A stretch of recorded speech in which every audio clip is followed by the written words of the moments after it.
Halo semua, Assalamualaikum warahmatullahi wabarakatuh. Bertemu lagi dengan saya Yulia Rahma Fitriana di mata kuliah Agroforestry untuk mahasiswa jurusan Kehutanan Fakultas Pertanian Universitas Lampung.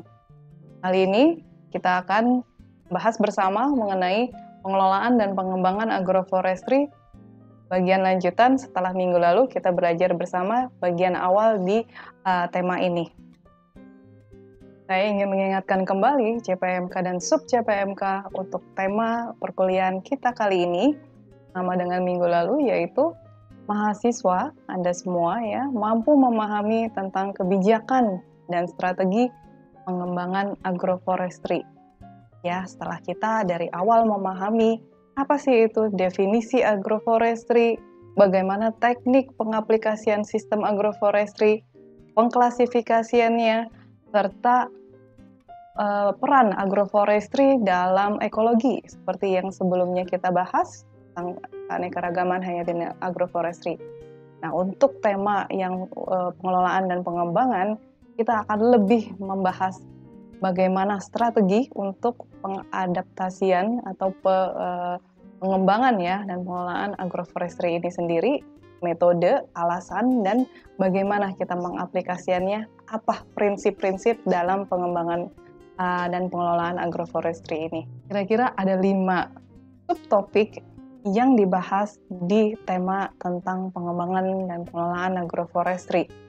Untuk subtopik nomor 1, arah pengembangan agroforestry, dan subtopik nomor 2 tentang sasaran pengembangan agroforestry sudah disampaikan pada video sebelumnya tentang pengembangan agroforestry ini.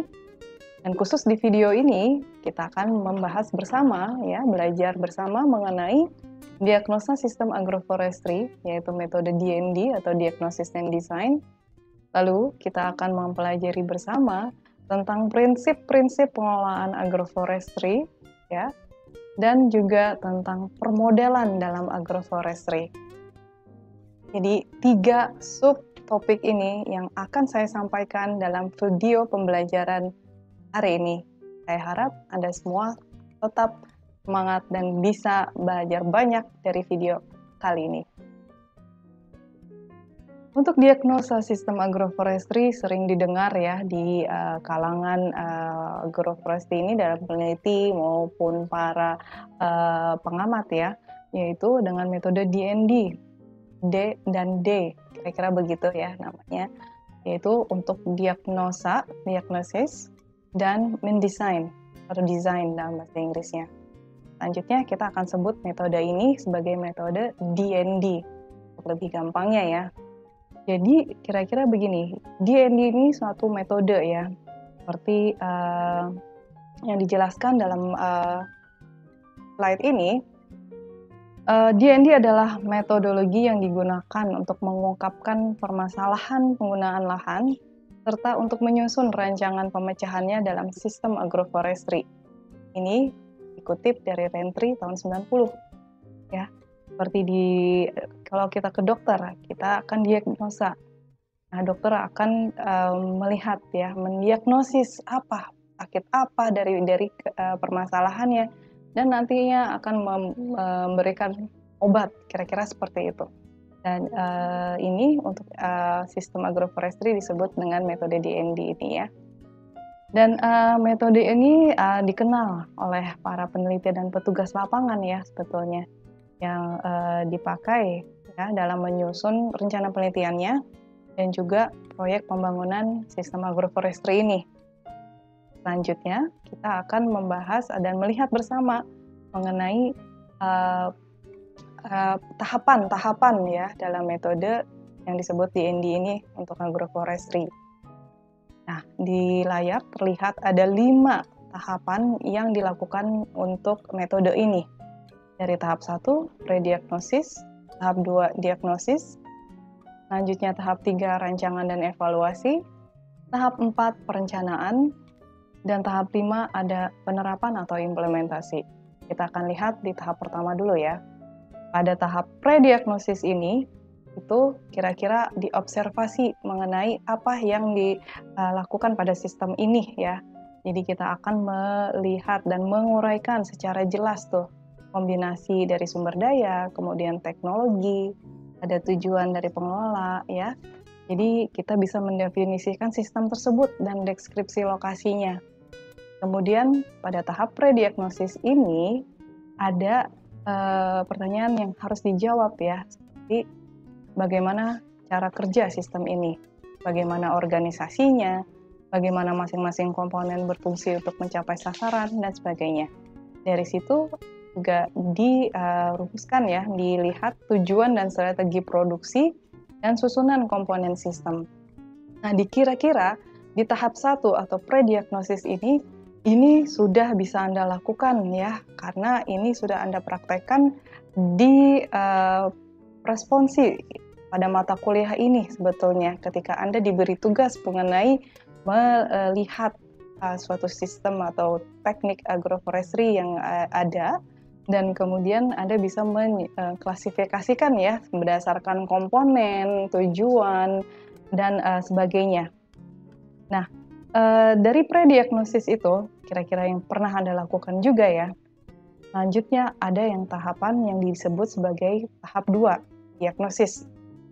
Jadi diagnosis ini lebih dalam observasinya dibandingkan tahapan pertama tadi ya. Jadi di diagnosis ini dijawablah pertanyaan bagaimana kinerja sistem ini. Kita mulai mengidentifikasi apa sih masalahnya, hambatannya, keterbatasan, dan akar permasalahan, dan kemungkinan ya kalau ada yang bisa diintervensi dalam sistem tersebut. Dan permasalahan juga bisa diprediksi ya, misalnya dengan adanya indikasi rendahnya produksi atau permasalahan keberlanjutan sistem dan sebagainya. Jadi diagnosis ini adalah tahap yang bisa dilakukan setelah kita melakukan prediagnosis atau perkenalan di awal tadi ya. Setelah itu dari tahap 2 ada tahap 3 ya. Sebetulnya dari diagnosis tadi kita sudah melakukan penelaahan lebih dalam dan lebih tahu apa sih permasalahan dalam sistem tersebut. Tahap 3 bisa dilakukan dengan kegiatan rancangan dan evaluasi sebetulnya.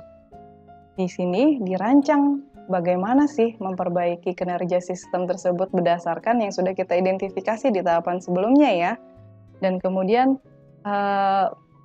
kita juga mengidentifikasi ya pemecahan masalah atau solusi atau deskripsi kinerja setelah ada intervensi dan sebagainya.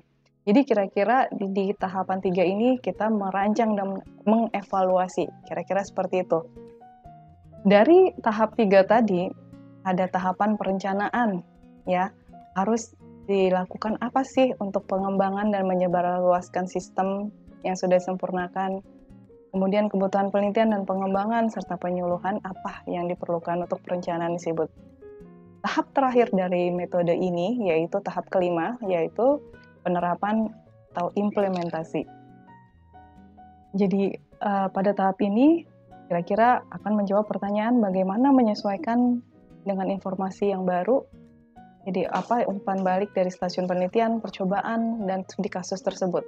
Jadi dari penelitian dan diagnosa yang tadi dijabarkan, tahap 5 adalah pengimplementasiannya.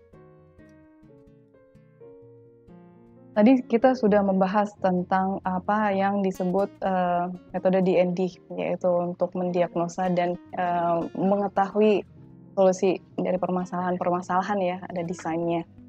Nah, dalam pengelolaan agroforestry ada beberapa prinsip yang perlu diperhatikan dalam pengelolaan agroforestry. Kira-kira prinsip ini adalah hal-hal yang menjadi dasar ya dalam pengelolaan agroforestry, pengertian umum atau prinsip lah istilahnya dalam pengelolaan agroforestry. Kita akan mengulasnya ya dari awal.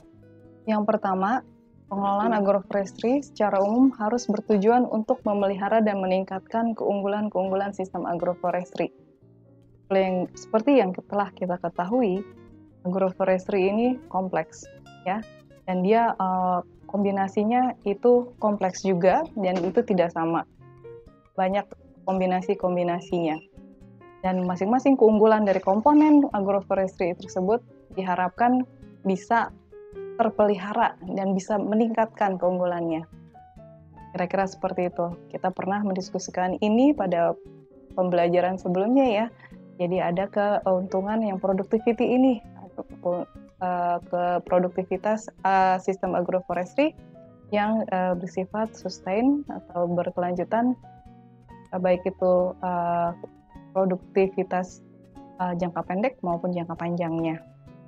Yang kedua, diperlukan rumusan pengelolaan agroforestry yang berbeda atau spesifik untuk kondisi lahan dan masyarakat yang berbeda. Bentuk agroforestry yang dilakukan di suatu daerah tertentu dan daerah lainnya bisa jadi berbeda. Dan itu beragam dari kondisi lahannya, masyarakat yang berbeda, kepercayaan yang berbeda, dan budaya yang berbeda juga. Jadi rumus pengelolaan agroforestry tidak ada yang rumus satu untuk semua, tapi itu akan dispesifikkan untuk kondisi tertentu yang spesifik di lokasi tertentu dan masyarakat tertentu. Itu prinsip yang kedua dalam pengelolaan agroforestry. Selanjutnya, kita lihat di prinsip nomor 3, yaitu tentang rumusan pengelolaan agroforestry adalah beragam. Selain tadi yang spesifik ya di tingkat lahan dan masyarakat, pengelolaan agroforestry beragam juga ya dari penyusunnya, kemudian hal-hal yang mempengaruhinya, kondisi dan permasalahan ya. Jadi sangat beragam. Jadi tidak ada rumus yang saklek atau yang sama untuk agroforestry di lokasi atau di tempat tertentu. Kemudian yang nomor 4 yaitu unit terkecil manajemen forestry adalah rumah tangga, yaitu pada tingkat pengambilan keputusan terendah. Ya, jadi sebagian besar di daerah tropis termasuk di Indonesia, unit manajemen dalam pelaksanaan atau implementasi agroforestry itu adalah rumah tangga atau yang disebut livelihood ya. Jadi ini di manage atau diatur oleh tingkat keluarga, walaupun ya ada di beberapa kasus ya agroforestry diterapkan di tingkat yang lebih besar ya, pada tingkat perusahaan misalnya seperti itu. Itu nomor 4. Kita lanjut ke prinsip yang kelima sekarang. Yang kelima itu adalah perlu dikembangkan jaringan kerjasama antara petani agroforestry. Nah, kenapa jaringan kerjasama ini perlu dikembangkan? Karena kita tahu bersama ya, dalam sistem agroforestry itu tidak hanya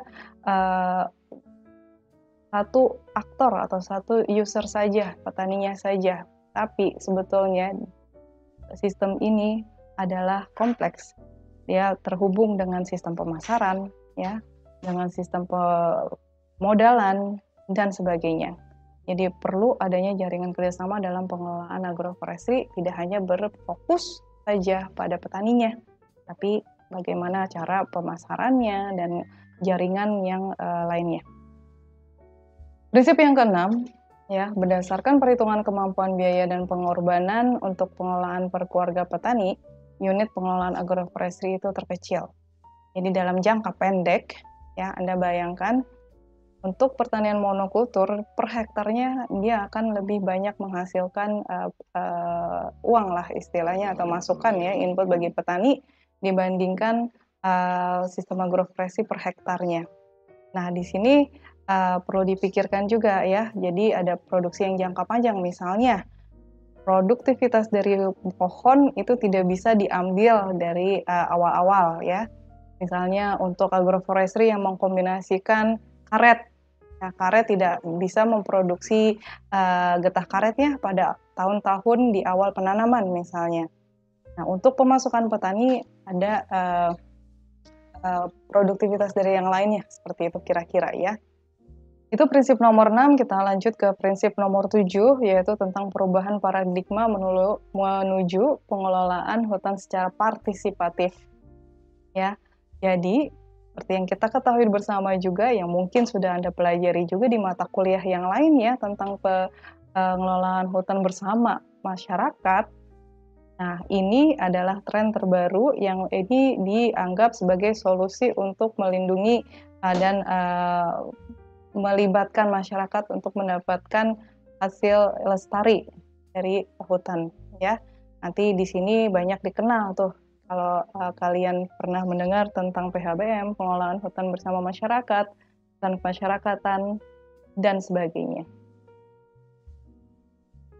Tadi kita sudah tahu prinsip-prinsipnya, setelah itu kita bisa melakukan pemodelan agroforestry. Pemodelan agroforestry ini itu cukup kompleks. Seperti yang saya ulang-ulang bahwa sistem agroforestry itu tidak simpel dan dia kompleks. Pada saat kita membicarakan tentang klasifikasinya saja, itu banyak yang bisa mendetailkan suatu sistem agroforestry berdasarkan kriteria-kriteria dalam klasifikasiannya. Ingat lagi di pertemuan tentang klasifikasi agroforestry. Dengan sistem yang kompleks ya, jadi diperlukan pemodelan dalam menjelaskan agroforestry ini dalam penelitian. Karena agroforestry ini kompleks ya, jadi nggak hanya di kehutanan, tidak hanya di pertanian, tidak hanya di peternakan, tapi ini memadukan usaha-usaha tadi dari berbagai sektor, dan itu kita sebut sebagai usaha yang kompleks, sistem yang kompleks. Jadi dengan pemodelan ini diusahakan supaya ada perincian atau menggambarkan pemodelan agroforestry berdasarkan komponen yang terlibat dalam sistem. Jadi kalau dalam istilah penelitiannya, ini adalah penyederhanaan sistem yang kompleks dalam pemodelan. Ini mungkin bisa kita lihat ya dari selanjutnya. Nah, kira-kira ada langkah juga ya dalam pemodelan ini, dari model umum, dugaan, dan database. Nah, ini bisa Anda pelajari sendiri dari modul yang sudah ada ya nanti. Dan kira-kira ini menggambarkan hubungan satu dengan yang lainnya dan ini. Dan ini gambar tersebut menggambarkan tentang beberapa proses dasar yang terlibat dalam model agroforestry, ya, dari kondisi pasar, dari sistem luar dan dalamnya. Dan terlihat di sini ada hubungan yang kompleks satu sama lain, dan ini diusahakan untuk dimodelkan atau untuk digambarkan dalam suatu model yang seperti Anda lihat di layar ini. Anda bisa banyak membaca dari acuan yang saya pakai juga untuk video ini, yaitu tentang modul kuliah pengelolaan dan pengembangan agroforestry dari World Agroforestry Center atau ICRAF. Demikian yang bisa saya sampaikan pada video pembelajaran kali ini. Sampai ketemu lagi di topik pembelajaran selanjutnya. Wassalamualaikum warahmatullahi wabarakatuh.